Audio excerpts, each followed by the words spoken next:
समझ आएगा कि असली काम का पहाड़ कैसा होता है। ठेले बराबर वजन भी नहीं है आपके काम में, और बात पहाड़ों के वजन की कर रही हैं आप। तू ऐसा करती ही क्या है घर में बेटा, ये तो बता मुझे। मैं थोड़ी ना कुछ करती हूँ, सब जादू से हो रहा है इस घर में।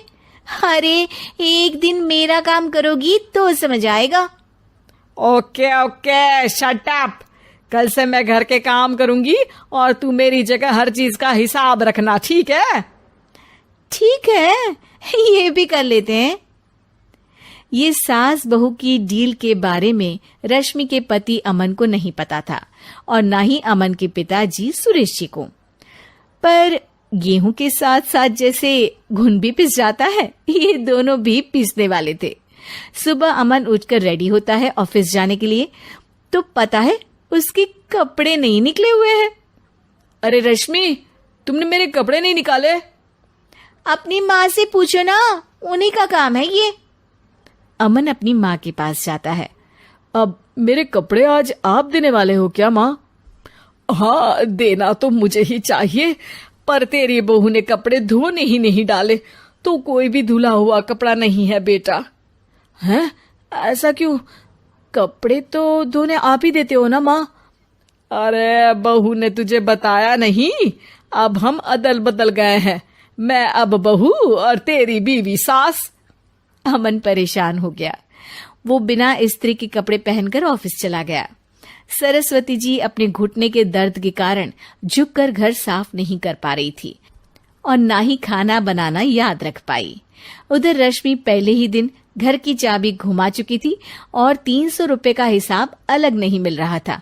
पर दोनों का ही घमंड कैलाश पर्वत से भी बड़ा था और दोनों ही खेमे एक दूसरे की बात मानने को बिल्कुल तैयार नहीं थे। शाम को जब सुरेश जी और अमन खाना खाने बैठते हैं तो सरस्वती जी उनके सामने गाजर और पपीते लाकर रख देती हैं। अरे माँ, ये क्या है?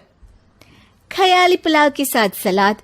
माँ जी खाना बनाना भूल गई लगता है। अरे एक एक चमन्नी का हिसाब है मेरे पास, खाना बनाना कैसे भूल जाऊंगी?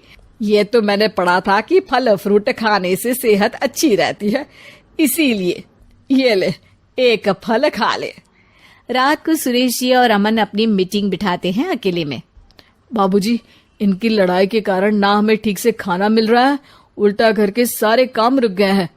हाँ बेटा, 2 भैंसों की लड़ाई में बेचारे खेत के पौधों का भी नुकसान हो रहा है।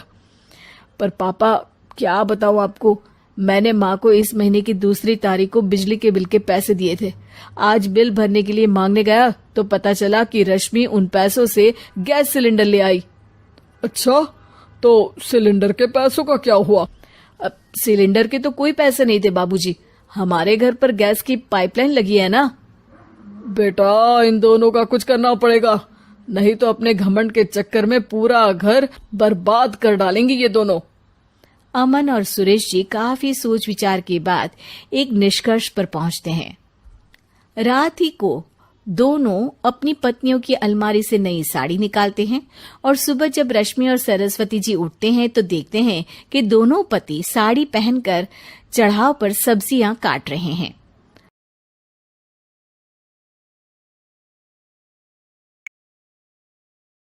अरे ये सब क्या हो रहा है? लेकिन क्या हो रहा है मतलब कि आपके पास आप दोनों अदल बदल हो सकते हो तो या फिर हम आप क्यों नहीं? कार्टून वीडियोस कैसे बनाते हैं क्या मतलब नहीं पता। तो दोस्तों नहीं, मेरी भी बचपन से किसी की बहू बनने की इच्छा थी, क्योंकि तो आज से सरस्वती तुम बड़ी बहू, कार्टून मैं मिडल बहू और अमन छोटी बहू, जिसके अंदर आपको बने बनाए कार्टून वीडियोस मिलते हैं जिनको आप